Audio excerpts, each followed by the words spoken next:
All right. Happy Tuesday, everyone, and welcome to a special episode of Learning Tech Talks. We're taking another slight deviation from learning technology, but we're remaining diligently focused on digital transformation, specifically in HR and learning. So to help me tackle this one, I'm joined by my friend and HR industry expert, Matt Burns from Bento HR. Thanks for joining me, Matt. And for those of you joining us live, be sure to give us a thumbs up, share the post, tag in someone, and let us know where you're from in the comments. So Matt, I'll start with you on this one. I know where you're from, but for everybody else, where are you from? And those of you watching, let us know where you're from. I'm in beautiful Vancouver, Canada today, and it's a sunny day. I know that 'cause I'm looking outside from inside my apartment. Okay. Yes, you are home looking out. So I'm in the gorgeous Waukesha, Wisconsin, as always. It is not sunny and beautiful here, despite the very bright looking background. It is very gloomy and cloudy here today, but still nice out. So I can't complain. It's warming up, which is especially good considering the circumstances.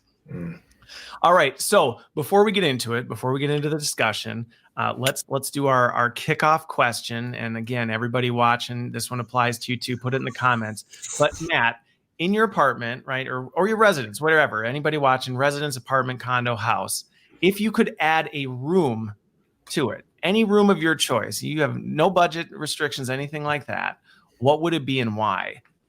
Inside or outside? I'll leave that open. You can choose. Because like pop culture would dictate that I need a giant pen full of large cats. Yes, to make it through right now, right? For emotional support. Yes. Yeah, I mean, I'm doing my part for society right now, one Tiger King episode at a time. What I would add actually is a study. I would love to have a big, like, old books, old wooden shelves, fireplace, comfortable leather chair. Ladder on wheels. Ladder, secret passage. Hold a book, open the door. Okay. I've been doing a lot of reading lately. I just bought a guitar. I have lots of spare time now. So somewhere quiet with a fireplace and a bunch of that smell of old books. To me, that would be a really nice place to be right now. Okay. Mine's a little less like cool, I think. If I could just if it was just like, hey, splurge decision, add something on, those golf setups where you can and actually it's tracking your ball trajectory, the curve and everything like that. I would totally love to have one of those things with, some comfy armchairs in the back. So you could have a foursome playing, but then, you take turns and eat popcorn and drink a beer while you're doing it. Or if the kids are with, right, they can have juice boxes. But then I can teach them to golf without having to, get kicked off the golf course for, destroying and distracting everyone else out there. So you can probably convert that into a movie theater as well and watch like movies down there with the family. Purpose. I like that. Yep. There you go. Stadium/golf room. Okay. All right. I'll add that to my bucket list of things that will probably never be attached to my house right now. But hey, who knows? You'll have your cat room. I'll have my golf room. It'll be a great fantasy world. All right. Well, so getting into this, right, we're talking a little bit today about what this whole situation means and how we can work through it. But to set the stage, you haven't been on the show before. Tell me and tell the audience a little bit about you, your background, where you come from.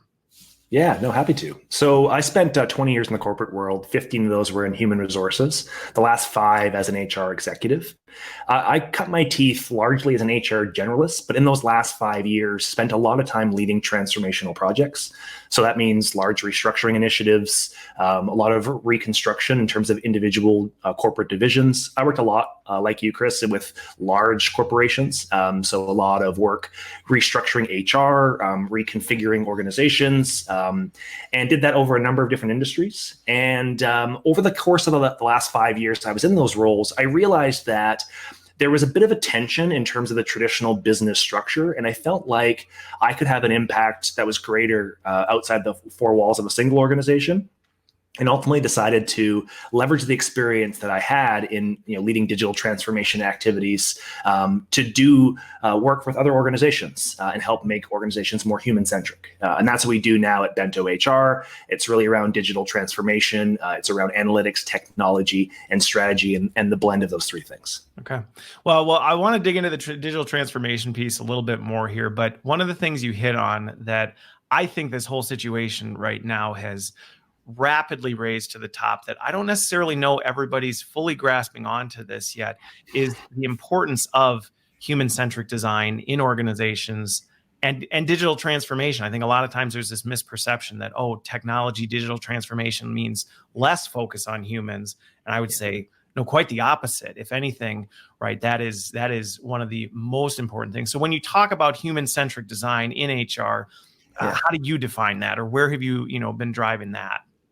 It's not that complicated, to be honest. I think we overcomplicate this. Yeah. So I think I would apply the same standard that we have to external revenue generating customers as I do to the internal employee. So it starts really simply with a journey mapping exercise. What is the experience of your candidates, your employees, through their time with the organization, all the way from the hiring process through to being alumni, if you will, and breaking those things down to identify where there's friction points and where there are opportunities for you to enhance the offering, if you will, in terms of a service mindset. I think a lot of times HR leaders have struggled with lack of resources or lack of technology and tools to be able to do that. I ultimately think that digital transformation, and particularly post COVID-19, is going to provide a lot of opportunity to build in human-centric design into the solution. Everything that I recommend for organizations is usually very, very compelling from an ROI perspective. We look for opportunities with things like automation or predictive analytics, where you're going to save money in some areas, but being intentional about layering in human-centric design into the future state. I'll give you an example. In my last organization, we automated the entire hiring process. Okay. So orientation, onboarding, everyone got individual customized onboarding packets with videos, with all the forms, electronic signatures, full integrations, seamless process. The candidates loved it. The managers loved it. It was just super easy, lots of tracking, lots of really good UX. If there was a delay, a nudge, more information, we wanted to create a really good experience for people coming into the organization. It was a retail company, so the speed to productivity had to be short. So we really were intentional about creating a really good first kind of 30 days with that individual and what I would call breadcrumbing the information. So a lot of organizations will dump 45 pieces of paper on your lap on your first day and say, fill these forms out, and then they never talk to you again. You probably don't see HR. Yeah, it's very tactical. Here's the things that we need to get you in the system, get you a badge, get you a computer, get you tax ready, and then move you on your way. This is different. So we still look at the same types of documentation, but we would, in this case, curate the flow of documentation to the appropriate time in your hiring process. So it's not like we're managing to a spreadsheet, we're managing to what makes sense for you as an employee. So that's one quick example where we were able to save a ton of money in terms of management time, in terms of administrative overheads, create a better experience the candidates liked, the managers liked, and did it in a cost neutral way. So that's an example of you make a short-term investment with some capital around technology, but ultimately the ROI pays itself back. And in our case, it was the same year. Well, and the thing with that, because I've led a number of onboarding projects on this one, and a lot of times I think one of the areas that we struggle with is when we get into this quantification piece, we don't always do a good job of telling the story. And there are quantifiable metrics. You actually can't, with onboarding specifically, it's easy to Google, right, what 90-day attrition costs a company, right? It is very simple to come down to dollars and cents. Hey, if we can move 90-day attrition from this to this, right, that is a tangible benefit you can go back to, which helps tell that business story versus just, hey, we need a bunch of money for a first class user experience. Like, that's important, but when you frame it that way, it doesn't always resonate. So I never frame it in the employee context. This is like the dirty secret. One of the questions I get a lot is, how do you build that business case? I have I've worked for companies that I'll be polite, frugal companies that were very cost conscious.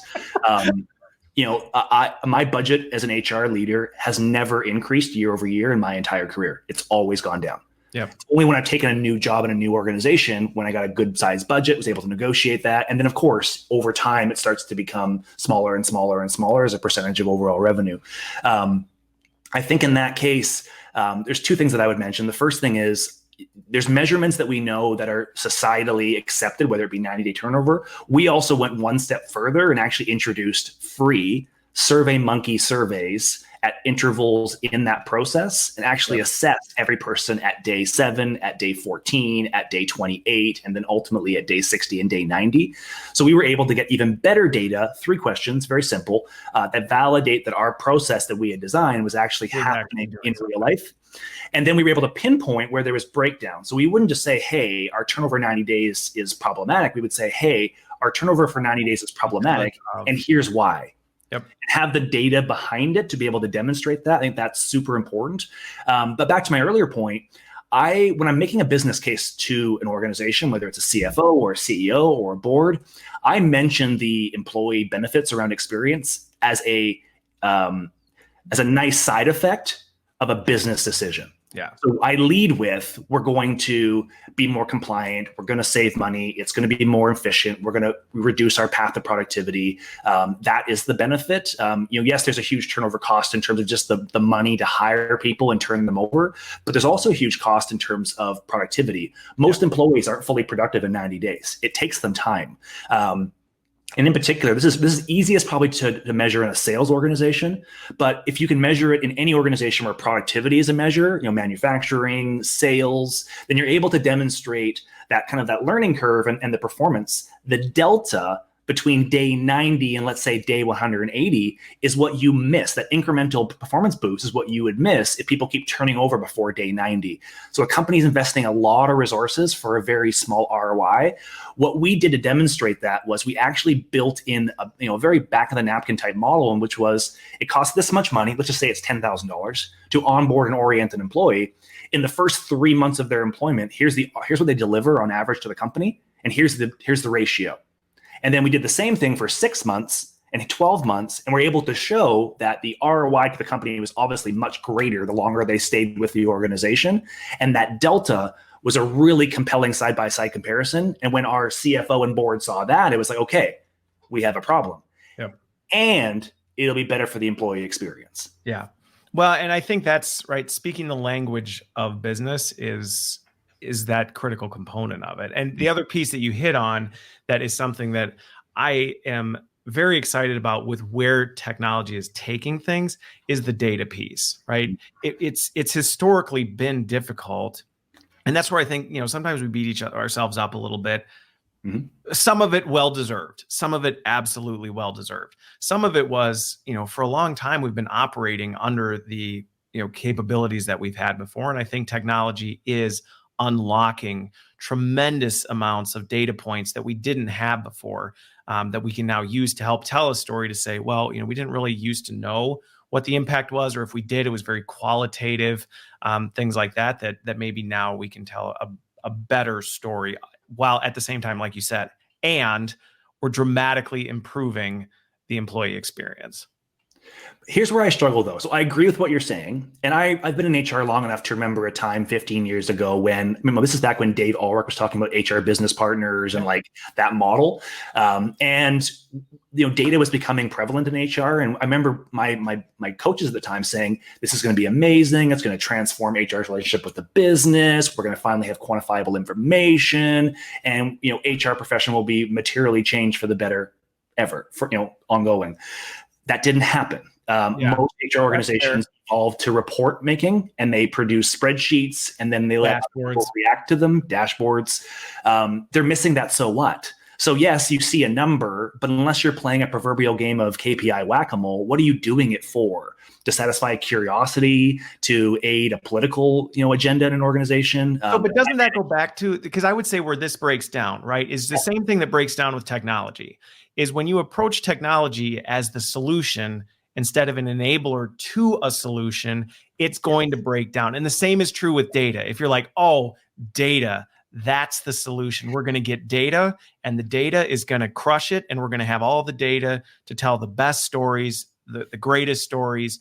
And you're like, well, okay, that's not going to happen. You're going to have a lot of fancy data. And that's where I think sometimes it's easy to say, well, okay, data is the problem. It's like, well, no, data is not the problem. It's certainly an enabler, just like technology is an enabler in the right hands. Well, the point I was going to make was you're absolutely right. And here's the piece that frustrates me. We don't have to rely on the technology organizations to enhance their analytics suites for us to be able to have better data. True. A big part of what we're talking about, and one thing I want to leave people with is Matt, I think we lost your audio, man. Your AirPods are how's that? hey, there you're back. I'm back now. So the I was just talking nonsense. The one thing you wanted to tell everybody. Well, then I'll just tell it now. So what I was going to say was, there you go, everybody watching. That was the cliffhanger. And thanks for watching Learning Tech Talks. Have a great week. If you want to hear more, put your email in the box, because this is all about email capture. Sign up for this distribution list. Yeah, exactly. We're not going to use your emails for inappropriate things. No, what I was saying was, implying some basic intentionality behind your analytics practice is not predicated on the technology you have. I mentioned that I introduced SurveyMonkey surveys, 3 survey questions, 4 times throughout the hiring process. My budget was $0, and was able to create data points that were able to tell a story. But we did that because we thought through in advance, what data points would we want to be able to tell the story with, and then how do we solve for that? So we identified the business problem first and then reverse engineered it using the tools. So if you're sitting here waiting for the latest Workday update to get an analytics suite, you're looking at this the wrong way. You need to look at this from, what data points do I need to be able to capture that relate to the business problems that affect us today? And then we're going to go through that, I think, Chris, later today around, what would I be doing as a CHRO? Now, spoiler alert, I'd be looking at strategic workforce planning really closely right now. So what does your data tell you around that? And if you don't have the data to be able to support it, can you augment it? Can you replicate it? Can you develop it in a kind of a MacGyver-y kind of way without spending $100,000 to a vendor to build this dashboard? And if you're going to do that, the reason why I like that is because if you have some intention behind why you're collecting the information, it's a much more likely that you're actually going to action the result of the data. Because ultimately, we collect data to be able to measure performance or measure efficacy, and then you use it as a benchmark going forward. So without the actual action, they're just numbers on a spreadsheet. Yeah. Well, and so in my entire career, right, I've gone from organizations where, like you said, there was no budget, right? You were buying your own pencils to, keep your desk staffed, to having budgets where you can do those things. And the reality is, what I've seen, at least my experience has been, can you do things differently when you have more budgets? Are there maybe some cool tools you can throw in your arsenal that you wouldn't if you had no budget? Sure. But has there ever fundamentally been something where I've gone, I can't do that because I don't have XYZ, budget or XYZ capability? No. And I think even more, there's more and more, tools out there that do make it simple when you know what you're looking for. Yeah, I totally agree. I mean, I've never been in a situation, I've never had the fortune of being in an organization where budget wasn't a consideration. I do have friends, though, that are in pharmaceuticals or in different industries, public service, that the budget isn't as important, if you will. I mean, it's always important, but it's not as driven in. When I worked at organizations like Walmart, everybody knew the budget. Like, there was no question about what you had to spend, and there was levels of approval at certain thresholds, and it was very clear around having to develop a business case. And even in Walmart, you could develop a really compelling business case and still not get funded because you're competing against other really strong business cases. So what it did for us was it allowed us to, allowed me in particular to sharpen my business case development skills, because I knew if I didn't have a really strong, compelling business case, I was going to spend a bunch of time and not get any results for it. Yeah. Well, and a bunch of the comments coming in are talking about this, right? And I hear it a lot, and I think we say it a lot. I don't know that we always do it well, which is start with the outcome in mind, right, and then work backwards. So I'm curious on the HR side, because I see it in learning all the time, right? People are just executing and then figuring out, all right, we have this data, we did this thing, what was the impact? And you're like, well, that's a little backwards. So, on the other HR side of things, what other types of challenges do you see in that, in the HR space, in terms of what types of outcomes, especially right now, are you seeing HR leaders saying, we need to be focused on this, at least the forward-thinking ones who are ahead of the curve? Yeah. So first off, I'm a little bit torn right now. This has been a really interesting time for me, because this is, up until about 18 months ago, I was sitting in a CHRO's job. And I can 100% empathize with those that are in corporate HR functions right now. And I just want to extend my thanks and my gratitude to those individuals who are balancing their individual needs and their family needs with their organizational needs. I'm sure, as you know, Chris, a couple things that we're doing. So first off, Bento HR, we pivoted our business about 3 weeks ago to go from a revenue generating business to essentially a not-for-profit overnight, and putting out more content, trying to connect people to resources, with a particular emphasis on the global HR professional. Each day, Enrique Rubio and I from Hacking HR sit at 11 o'clock Pacific Standard Time, 2 p.m. Eastern, 6 p.m. in GMT. And we just have open office hours for any HR leaders that want to pop by and just chat. And today, we're actually going to announce, so you're going to get the first announcement on this, Chris. Here's the preview. I'm dropping it right now. Let's hope I don't go on to mute. Right. And here it is. And here's the offer. Oh. We're actually going to be, we understand the importance of what HR professionals mean during this transitional period of time. We're talking a lot about, in the news, you hear a lot about, virus spreading rates and fatalities and quarantines and lockdowns. But there are a lot of other issues that are not seen and being discussed that HR leaders are managing right now in organizations. We also know that there have been HR leaders who have been impacted by this particular pandemic. Yep. So Enrique and I had a conversation late last week. We agreed very quickly that we were going to offer now grow scholarships to anybody who's been affected by the COVID-19 pandemic. So we'll be announcing that today. People will be able to enroll and register in both Grow and GrowX complimentary. We hope that's going to provide some community. We hope that's going to provide them with some learning. They can develop their skills and ultimately become more competitive in that job market on the other end of their involvement in our program. So just as an aside, but the three things to answer your question specifically, I want to keep things simple. There's a lot going on right now, and I could probably list 75 unique things. The rest of the afternoon. 100%. But let's just start with three basic things. So if I put on my CHRO hat for a minute and just say, okay, I'm a CHRO, you dropped me into a company, it's 5,000 employees. It doesn't really matter where the industry is, doesn't really matter where the geography is. The first thing I'm thinking about is strategic workforce planning. What's my 30-day plan? What's my 90-day plan? What's my 180-day plan? And what's my 12-month plan? And there are so many unknowns right now that I would want to build the model with a couple of different variables in it. So I'll give you some examples. First off is we don't know when we're going back to work. So most of us don't know when our offices are going to reopen. They are going to reopen, but when? We also don't know is how many employees on the other end of this are not going to want to come back to the office. And we don't know how organizations are going to be willing to accept that. Some companies may say, we're okay with this remote work. Some may say, no, we're going back to the way things were. And that may drive some turnover. It may drive some tougher conversations. And as you know, there's obviously there's a bigger difference between employees and managers who are working in a remote capacity and supporting each other than those who are sitting face-to-face together in an office. So there's a trend. We lost you again, man. Why does it keep doing that? I don't know. It's weird. Call Apple. Anybody from the Apple? next thing I'm looking at. No, you're good. So workforce planning, right? The next thing I'll be looking at, workforce planning is number one. Number two thing I'm looking at is within the workforce planning bucket is what skills do I have in the organization right now? And what am I going to need post-COVID-19? So a lot of organizations got caught with their pants down, pardon the expression, and don't have the skill sets internally to be able to manage in a workplace that has to be able to shift from an internal operation into a remote operation. So whether it's IT resources, whether it is HR resources, whether it is technology and infrastructure, they don't have it. Yep. So I would be thinking about what is the plan to get to that place, because for me, workforce planning is about operational continuity. And a lot of organizations have struggled to maintain a continuous operation in the last 3 weeks. So that's workforce planning. Number two is I'm looking at automation through technology. So how many processes are required to be done manually, where if we have to shut an office down, business grinds to a halt? So again, from an operational continuity perspective, can we automate things like payroll? Because some organizations are still cutting manual checks.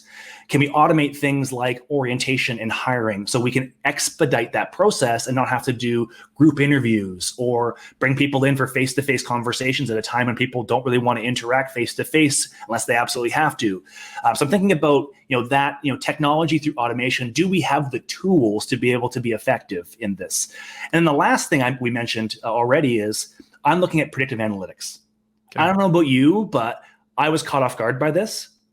I don't want to be caught off guard again. I want to be able to, as an HR leader, know what risks are looming down the road for me, whether it is turnover, whether it is learning adoption, whether it is items of those nature. And then I also want to be able to develop plans to mitigate those risks before they become issues. Yeah. So that's what I'd be thinking about right now, is almost a bit of like medium-term triage. And at the same time, and we referenced this earlier, it's a tremendous opportunity to reevaluate your entire talent strategy and make it more human-centric. You have the impetus, you have the mandate now to make changes in your organization. Take the opportunity to layer in workforce planning, technology, analytics, and make it human-centric. And we can turn what has been a very challenging situation into a very positive situation on the other end of this. Well, and there's a couple things that come to mind in the things that you talk through with that. So one, the resetting the strategy piece, right? The opportunity we have right now is a unique one. And I think every leader right now should be looking at that and saying, is our strategy the right strategy? Because we have a unique chance to pivot if it isn't, and I think that's something that we're not often given the opportunity to do. So I think the ability to layer in that human-centric component as part of it is huge. The other thing is, you talked about some of these things keeping, a CHRO up at night. Learning and development is a key component. Totally. Every single one of those things. And I think it's one of those things where in learning, we have a unique opportunity right now to say, hey, and it's a risk, right? There's a little bit of a moonshot right now. We can get into this heads down, right? There's fires everywhere. Let's go into execution mode and let's create yet another course on how to lead a team remotely, how to run a virtual meeting, right? That's a risk. You can be like, quick, get all the developers, make another e-learning course. And that's not the right move to make right now. If you're in learning and development, the right move right now is to say, okay, if those are the pain points a CHRO is looking at right now, what are we doing to help identify those skills we need on the other end and develop those skills, right? How are we proactively getting in front of that? Because there is another world, and it's going to be a different world when this is over. We're not, I don't think we're just going to snap back and everything goes back to business as usual. And that's where we can get in front of that to say, okay, if workforce planning is a thing, then we need to be thinking about retention and onboarding, because there's going to be new people coming in. There's going to be people potentially that are at a talent risk. How do we focus on engagement and bring people together so we don't lose some of our top talent? Things like that. I mean, there's ample opportunity for L&D right now to lean in and say, hey, we're not order takers anymore. We're here to be a strategic partner to the business. Well, and so 100% agree. And it ties into our earlier conversation from a workforce planning perspective. That conversation, to me, I'm sitting with my head of talent acquisition and my head of learning, and I'm having a conversation around build, borrow, buy. Yep. And we're having, what is the need in the short term? Do we need to go out and procure a bunch of resources? In which case, talent acquisition, you have some work to do. And you have to change your processes potentially and have more of a remote nature to your interview process and accelerate, various elements of screening and background checks and all those things. And for my learning team, it's what internal capacity do we need to build into the organization? And you're bang on. I would not be spending time right now building another course on how to manage your remote workers. There are a ton of great resources out there right now. Find them, curate them, connect them to your employee base, and then focus in on the items that are very specific to your organization. Yeah. So whether it is transportation, whether it's retail, or whether it's technology, whether it's healthcare, they're all going to go through some form of operational change as a result of this pandemic. We are going to be irreparably changed and different as a result of this time. So be thinking about what that looks like and what the learning strategy needs to look like on a go forward basis, and whether we're going to focus more on developing internal capacities and flexibility, again, under this guise of operational continuity. Yep. But again, back to this employee-centric approach, we have the opportunity here to make that a good news story. We're making an investment in you. We're making an investment in the organization. Chris, when we spoke on my podcast, we talked about a story from Toyota back in 2008, where a senior executive met with an organization that was in the Middle East. They were a construction company, and they were heavily affected by 2008 global economic slowdown. Construction's often hit very hard on that. They met with the executive from that construction company, met with an executive from Toyota, and said, what's your plan? And was surprised to hear that Toyota wasn't planning any layoffs. But in fact, we're going to retain their workforce and double and triple and quadruple down on the training And the rationale being, from Toyota's perspective, was we have benefited a lot over the preceding 10 to 15 years from the economy. This is a correction. Yep. We're not going to overreact to a correction. We're going to take the opportunity to reset as our demand for our products drop. We're going to upskill our workforce and come out stronger as the result of that. Where other organizations are going to operate more from a scarcity mindset and are going to have issues around attrition, are going to have issues around skill shortages, are going to have issues around business continuity. Toyota is not. Were able to come out of that very, very strong, not see a bunch of attrition, because employees remember, they remember who got layoff notices and who. Yeah. Right. We talked about this when we were talking about doing this episode, that employer brand right now is something that has the potential to be devastated for decades as a result of the way organizations handle this situation. And that is something that should keep every leader up, about how are we doing everything we can, for our employees.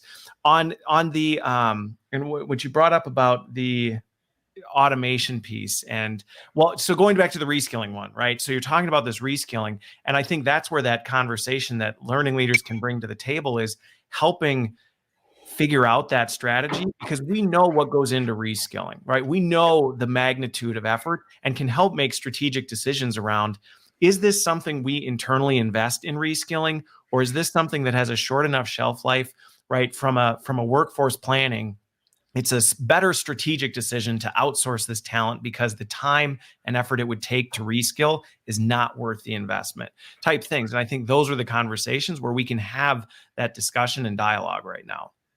Agreed. And also, what's the measurement? Right. So demonstrate to me that if we're gonna make a significant investment in L&D, I'm here for that. Right. What do we get? The bottom line impact. Yep. And if you can demonstrate to me this investment is worth the time, then most organizations will make that investment. Yeah. Whether it's an attrition conversation, whether it's a business continuity conversation, whether it's a downside risk avoidance conversation, there is a compelling business case around learning and development. However, I have also seen far too many L&D business cases where numbers aren't mentioned. It's very qualitative. It's very much around culture and those types of things, which is great. I mean, we all agree. It's important, good stuff, but it has to have that other component. And if it doesn't, you're not going to have a seat at the table, period. Unless you have an executive team and a CEO who just inherently get it. They're not that common. They're not. It's right. I mean, agreed. So they're not sorry to interrupt. They're not incented either, by the way. They're not incented to that. Are not incented to do that. It's people do what they're incented to do, and that is not the area they're incented to do, unless you really get a leader that, like you said, that truly get. And I've seen a handful of organizations, where there's a leader that just gets it and understands culture, engagement, and just goes, yep, that has financial qualifications, and we're doing it. But that's a rarity, I would say. But it comes down to me, and I don't want to get into a morality conversation this early in the morning, but it comes to me, there's a lot of, so this caught all of us off guard. Unless you're one of the handful of people who are epidemiologists and virologists who saw this coming months and months and months ago and been warning about this, most of us did not envision a world where we would be at this level of global quarantine. Nope. So we all got caught off guard. Why should the most vulnerable people have the lion's share of the impact? That doesn't make sense.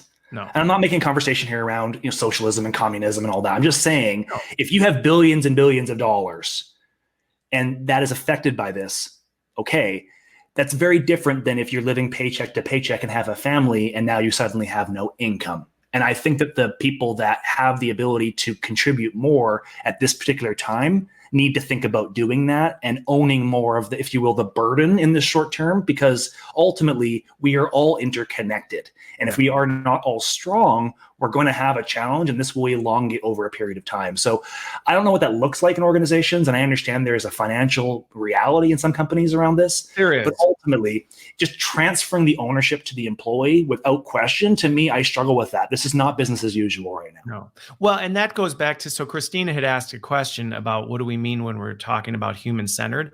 That's exactly what we're talking about, where we're saying, hey, right, this is about people. We are all interconnected, and we have to think. This again goes back to thinking strategically, because there are long-term implications when you start messing with people, right? People aren't this simple, just yes, no switch that it's like, well, if we make this decision, this is the impact. If we make this decision, this is the impact. Yep. We have to think very carefully about it. And I think that's what we're getting at with human-centered design is how are we keeping them at the center and them being the whole, not a subset. You hit on the key point though. It's about the timeline. So human-centric decisions usually have a longer term timeline attached to them. So it's really around the time horizon for the decision. If you're operating quarter to quarter, you're going to miss the boat on opportunities. You have to be looking at a longer term horizon because when you look at people, it is not in 3-month increments. No, people don't work that way. We do not work that way. So another question that came in, and I think this is one we can talk a little bit further about, with this skill set, as we look at skills, as we look at the skills that, organizations are lacking or are working on right now, in many organizations, the skills frameworks are very rigid, right? They're very rigid. They're very static. They're not agile. They don't adapt very easily. Or if they do, it's a very time consuming, long drawn out process. And COVID has really exposed the vulnerability of that it's like, well, that doesn't work in a world where things can happen overnight.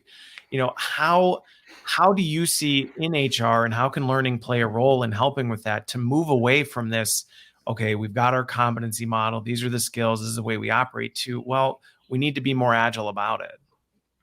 Yeah. So let me state my limitations before I answer that question, which I don't have a pure learning background. And there are people that in my network that I would lean on very heavily for this conversation. And I would want that feedback and that opinion before making a final decision.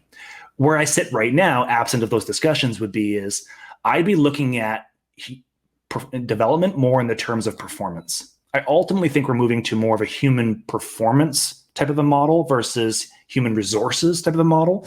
And that means that for me, what that translates to from a learning perspective is how do we teach people to learn better?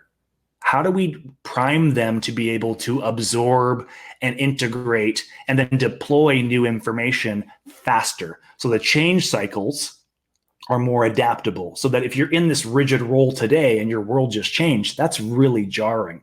But if you can train people to go, okay, I have to pivot, I have to learn these new skills. Here's the steps that I go through to learn these new skills, and I can accelerate that, you'll be more effective.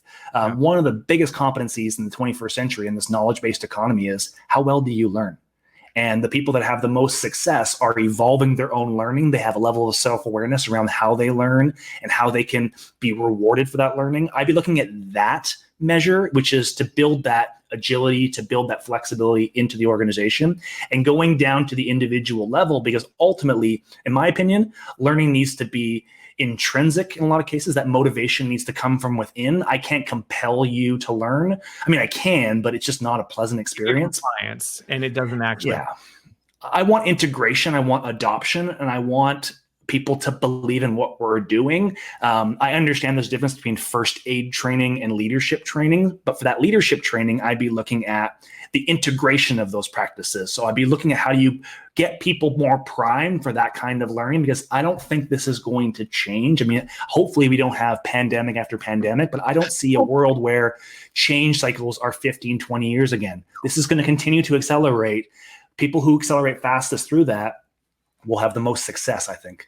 Well, and on this topic, I was, with a panel of senior learning leaders last week talking about this, and things like adaptability and resilience, right? These are going to be the skills that, are timeless. Not only are good investments because they're timeless, but they're timely, right? Mm-hmm. Because it's like, we need it now, and we're going to need it when this is all said and done, because like you said, the 10, 15 years of, in between changes, those days are gone. And I think that's where, as learning leaders, we need to be very strategic about these skills that we're focused on and be part of these conversations with HR leaders about how do we make smart, strategic, short-term decisions that are smart, long-term strategic decisions. And I think that's, where we can continue to help move away from this firefighter mode, which a lot of people are struggling with right now for good reason. Their whole world has been turned on its head. And I think there's a level of empathy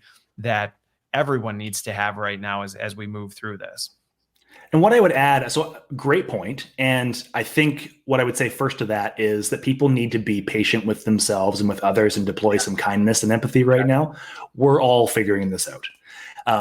And to not spend too much time wallowing in that, because we do have something to get to on the other side of this and people are relying on you. Yep. So find that balance, find that support system that you need to help you get through that time. I mentioned earlier, we connect every day at 11 o'clock Pacific time, pop in, use it to vent. It's confidential. I talk to HR leaders every single day who are going through various forms of personal and professional struggles. We're here to help people right now. And this is the time to be kind of more of a community. Yeah. When it comes to skill sets, I said this multiple times over the last few years. It's getting me in trouble now more given where the current reality is. But people have asked me a lot, Matt, given what you've learned in the last 12, 18 months being an entrepreneur and leading multiple digital transformations, how would you structure your HR department differently today than when you had an HR department? This accelerates my thinking, which is I'd be looking to segment the skill sets that I need in HR around core responsibilities. Yep. And complementary responsibilities. An example I use a lot was instructional designers. So for operational, consistent day-to-day training, I would have that in-house because it requires a degree of organizational knowledge and history and that kind of that legacy knowledge that you need that to understand how to contextualize, SOPs and operations to fit your business. And in a market that's expanding and evolving so quickly, especially with technology and data and virtual reality and augmented reality and all these different things, I get concerned with having an instructional designer who has not been through any personal development in 5 years, 10 years, 12 years. Because now I know I'm getting a market representation which is not up with the times, and so many things have changed over that period of time. So I would build my model in a way that actually carves out at least probably 30% of my wage budget for freelance or gig-based workers. Yeah. Data scientists, instructional designers, scrum masters, people that I may need for very finite projects or finite initiatives, and build that expertise into our strategy. And I'll give you an example. In my last organization, I worked in a retail company. I had an HR department of about 25 people, give or take. We did not have resourcing in place enough to have a data scientist on staff. We just didn't have that budget. So I went on Upwork and I procured somebody on a part-time basis. I think it was like 6 hours a month for 3 months to build me a model in a spreadsheet that I was able to dump numbers into and get a validated, scientifically driven data model without having to bring a significantly expensive resource into the organization. I was able to spend a fraction of the cost and get the full benefit of that.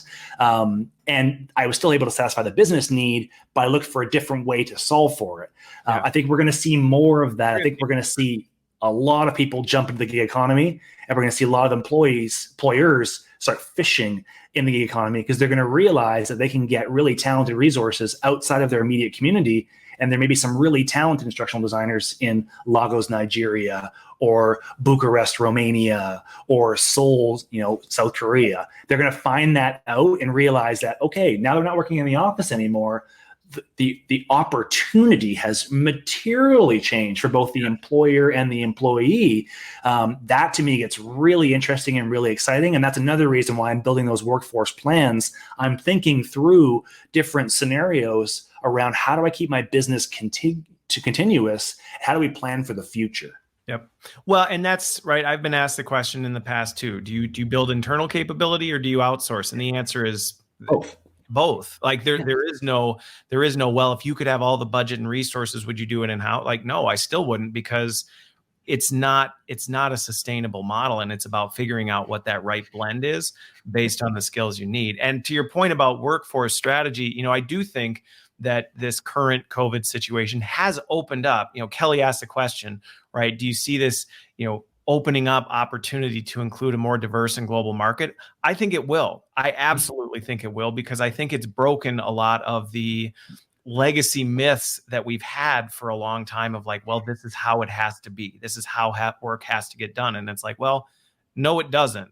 And I think for the really strategic leaders, they're going to see that and say, this is a wake-up call to say, well, it's time to think differently about that workforce strategy. Totally. It's an opportunity. And again, we're going to hear about this in different ways. So we're going to hear about this on LinkedIn you know this, I'm waiting for the messages around high turnover. People don't have loyalty anymore. It's going to be like that conversation that started to spring up around the millennial generation. They're not, a lot loyal to organizations. If you believed before that the organization that you worked for was in your corner when things got tough, you just got your eyes open wide with what happened the last little period of time, because the amount of organizations that are actually stepping up are unfortunately in the minority right now. Yep. And I include the biggest companies in the world in this equation. Focusing on building your skills, focusing on having flexibility both individually and organizationally positions you for success in a world that is far less predictable than we probably thought it was. Yeah. Well, and I think that's, you talked about what you're doing with Enrique. There's a lot of things I've been doing in the learning community for that reason, that it's like, this was, I think, for individuals and professionals, a wake-up call that, hey, things can happen and you might be really comfortable and secure thinking, your company has your back, and that may not be the case. And for some, kudos, great. If that was the case, congratulations. But for many, it wasn't. And while it's extremely tragic, I think it's an opportunity for people to say, like you said, you have to acknowledge this is tough, right? Mm-hmm. We have to acknowledge it, but then we also have to say, and we have to come out of the ashes, right? We have to rise from the ashes.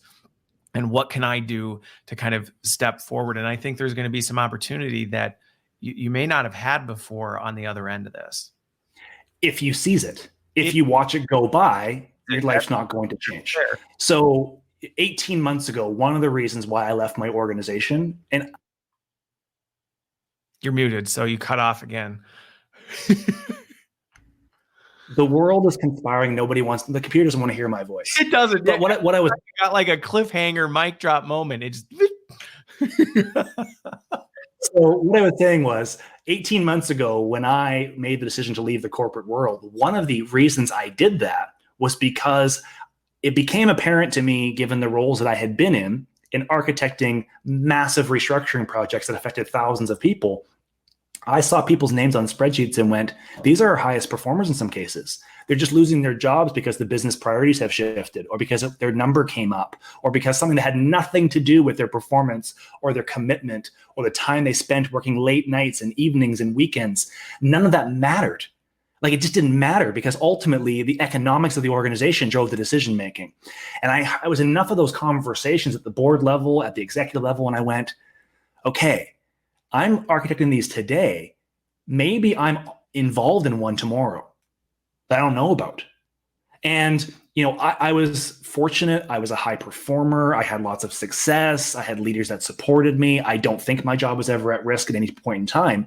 But the business model, this top-down architecture of business, the slow-moving behemoth companies are really going to struggle on the other end of this. And as the world picks up in pace, that business model is continually stress tested, because it wasn't designed for a level of speed that we're working through right now. It wasn't designed for a global economy the way it is right now. It was designed in a manufacturing economy where outputs were more important than inputs. We're now in a knowledge-based economy where inputs and the intrinsic motivation and the discretionary effort that leads to motivation and results is far more important than the outputs. So when you look at the world through that lens, I was trying to, in my own way, make that proverbial leap. I didn't, let me be clear, I didn't see this coming, but I saw a reality where I would need to develop skills, because, I've made the jump into entrepreneurship. And I can tell you the first 12 months that I did that, despite the fact that I had some success in the corporate world, was painful, because a lot of the skills that I had in the corporate world do not translate into an entrepreneurial world. I spent 50 hours a week in meetings, shepherding work, moving projects through politics, rallying resources. When you are a small business, you don't do that to the same degree. You're selling, you're marketing, you're writing copy, you're talking to clients, like you're getting into the weeds in a way that you just don't as an executive. I wanted to build that level of skill set so that I had the flexibility that if things went sideways, or if I just wanted the ability to choose and have the freedom, that I'd be able to do that. So for me, my own decision was in part driven by the desire to have that freedom to be able to choose who I worked with and what I worked on and where I worked. And the irony is, let me be clear, I'm not complaining in the context of other people's circumstances, but the irony is not lost on me that the week after we had quarantine in Canada was the week I was supposed to leave for South America for potentially 2 to 3 months of me living down there to take full advantage of the fact that I could now work from anywhere in the world after 37 or 38 years now of being told where to be and what to be and how to do it and wear this these shoes and wear this tie. That flexibility was now available, and now we're in a global quarantine, so I'm stuck here anyway. But when it's all done, that's my plan. I'm going to spend my time in different cities in the world, meeting people, immersing myself in the culture, because I have the flexibility now to do that with my job and my lifestyle. That is the world we're going to be operating in. Is we're going to all require a degree of flexibility and adaptability to be able to respond to a pandemic or an economic shift or a business that closes. Well, and that's where, right? So this whole thing, like you, I didn't predict there was going to be a super bug that was going to wipe out, I mean, there's just, no, I didn't predict that. But as you watch the growing trends, and one thing I'll say before I say this is going back to your point about these big, slow moving organizations, the other thing they weren't built for is the democratization of information that technology has opened up, right? So this information that used to be held at a very high level behind closed doors is now being democratized, which is opening people's eyes to a lot of things, and organizations were not designed for that. So the other thing is on the trend piece, right? We've been seeing this trend growing. People more and more have been demanding flexibility as table stakes for a job because they're realizing, that they want that's important to them. I think this is, to your point, of a pressure test for a lot of organizations. People who may not have realized how important it was to them, they're going to get a taste of that. And I think, I've been in conversations where I've heard people say, I'm looking forward to going back to the office. So I've seen the debates about, is everybody going to be remote? Is everybody going to, well, I don't think that's the answer, but I do think even the people who do want to go back and look forward to kind of going back to some level of normalcy will have a different expectation of flexibility than they ever had before COVID-19. I get it. Like, I've been at home now for 3 weeks. I miss people, right? I miss interacting with people in a physical setting. So I understand the desire to get back into an office setting. I'm with you there. And at the same time, I think you're right. I think people are going to require that flexibility, that integration of work versus life. I've told this story a few times. I remember in a job, I think 3 or 4 jobs ago, I remember getting my first company issued BlackBerry and laptop and thinking it was the coolest thing ever. I'm like, oh my God, I can now work from home. This is great. And then like a week later, I'm like, this sucks. Because now my boss just emails me all day, all night, all weekend. I now realize I have an electronic leash, whereas before my computer was in the office. I had to go to the office to do the work, and nobody called me at home or sent me messages in the evening because they were also at home. So that changed, and now there's a requirement. So I think about the value proposition in terms of big companies. So when I first started with large organizations 20 years ago, they were like, you wanted to work for a big company. You wanted the stability. You wanted the brand name behind you. Your parents would brag about you at dinner parties because you worked for these companies. Like, it was something that was seen as a positive thing. Yeah. And overnight, not really overnight, but over the course of the last 20 years, it's now shifted and said, now there's some real strong value to being a solopreneur or having diversified revenue streams or not being reliant on a single entity to provide your income. And when you factor in things like work-life balance, which has very clearly gone in a direction where they're asking employees to do a heck of a lot more, but aren't really willing to provide the flexibility in return, the needle's moving in the wrong direction. I think we're going to see a shift back. People have parents at home, they have children at home, they have other considerations in their life. And I've always believed that I don't really care when the work gets done, where the work gets done, just needs to get done. Yeah. And I think we're going to move to that broader thinking. I think we're going to stop worrying about things that really don't matter and focus on the things that do matter, which is, are we delivering our business objectives? Are our people happy and healthy? That's a starting point. Not, are you at your desk at 9 o'clock? Because if you're not being productive. Right. Wrong conversation. And I think before this, some of this fear, right, was based on assumptions, right? Like, well, if people did this, the world would end, right? Work wouldn't happen if people, were like this. And I think now this is showing that it's like, well, no, it does still move on. So it's going to be interesting to see and watch how organizations navigate this, because well, right now everybody's focused on the like, oh my gosh, our workforce just went remote and is distributed.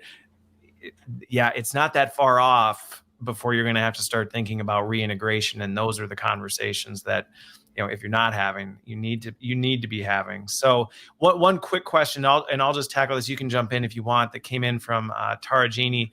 She was asking, do we think this open up doors for more online learning and a turn in e-learnings and virtual learning? As the learning guy, I'll take a first pass. If you want to add to it, you can.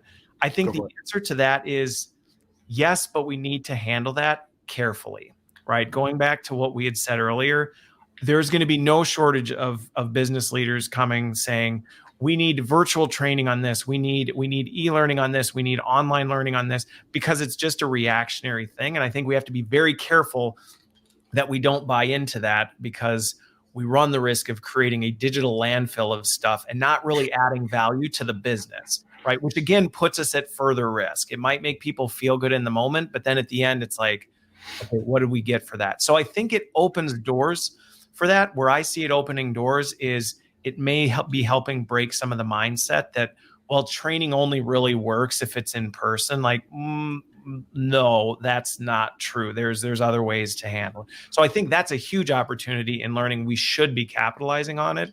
I think we need to be careful how far we go with it, that we don't go too far. Matt, anything you would add to that?